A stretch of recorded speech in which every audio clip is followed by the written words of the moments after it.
Hi, everybody. I wanted to wrap up this year with something a little different and a little special, my top 10 moments skateboarding in 2022. And at number 10, backside 50/50s in Park City. In Park City this last summer, this curved ledge was really appealing to me. I really wanted to get some good frontside 50/50s on it. I got a couple, but it wasn't great. I decided I was going to try some backside 50/50s just to try it, but I always thought they were harder and more difficult to get up on the ledge and really get locked in. But after trying it a little bit, I started getting my back foot up more, I started locking in, and it felt really good, and started to almost get better at backside than frontside. And I even made more progress than just getting the grind. I started doing backside 180s and shove-its out. And this really kind of blew me away because when I do frontside 50s, I haven't really had a lot of success with doing things out of frontside. I even took the backside 50s to some other ledges here at Woodward Park City. And when I got back to my home skate park in Winter Park, I got a really good back 50 with a shove it out that was super clean. It was really, really fun and exciting.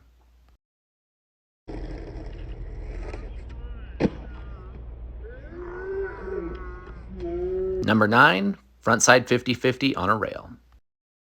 So in Steamboat Springs, Colorado, there's this little flat bar. It's pretty low, it's good height, it is flat on top, and I decided I was going to try 50/50 on this going frontside. Finally did get one really clean, felt super good, and I was able to take frontside 50/50. I could do it on my rail at home, which was really cool, and then I did it at Woodward Park City on this slightly downward rail. This one was a big accomplishment because it was a huge battle.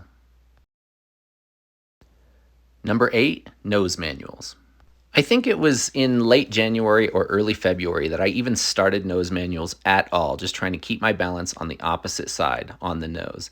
That led to trying it rolling, and it went really, really well for my very first try at a nose manual. And from that day, I've never really looked back. Nose manual started to feel really good. This is me trying to learn it on the little mani pad in Granby. And before long, I was getting up on there, holding a nose manual all the way across.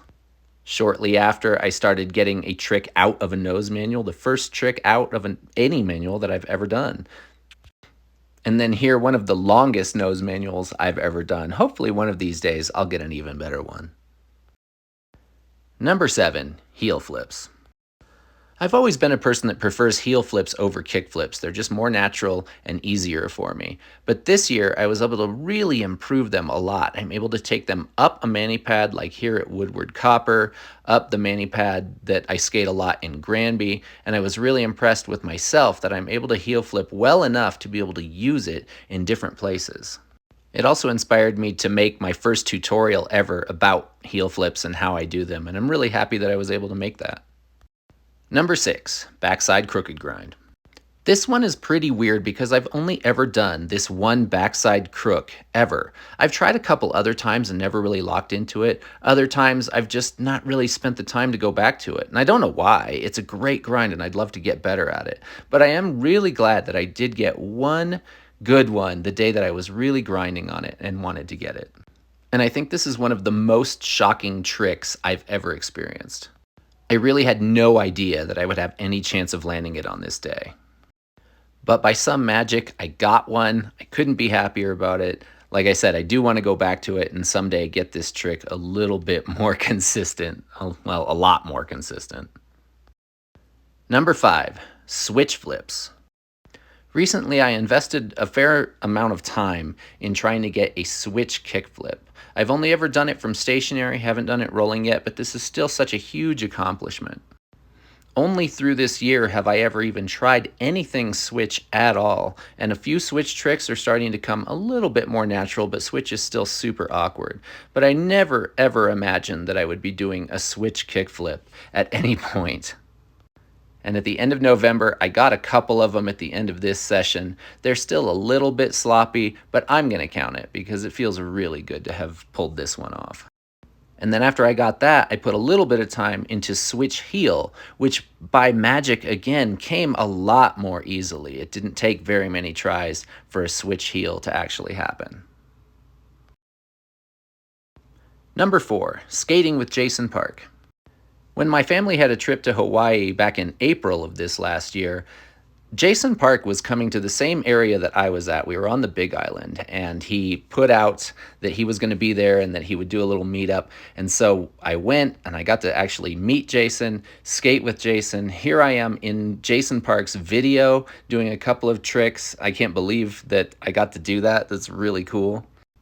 And as someone that doesn't skate with other people all that often, it was really cool to meet Jason and his wife Nana and get to skate and hang out with them. Jason really is as cool as he seems in all his videos. He's super positive and inviting and friendly, and he was just an awesome guy to get to skate with for a little bit.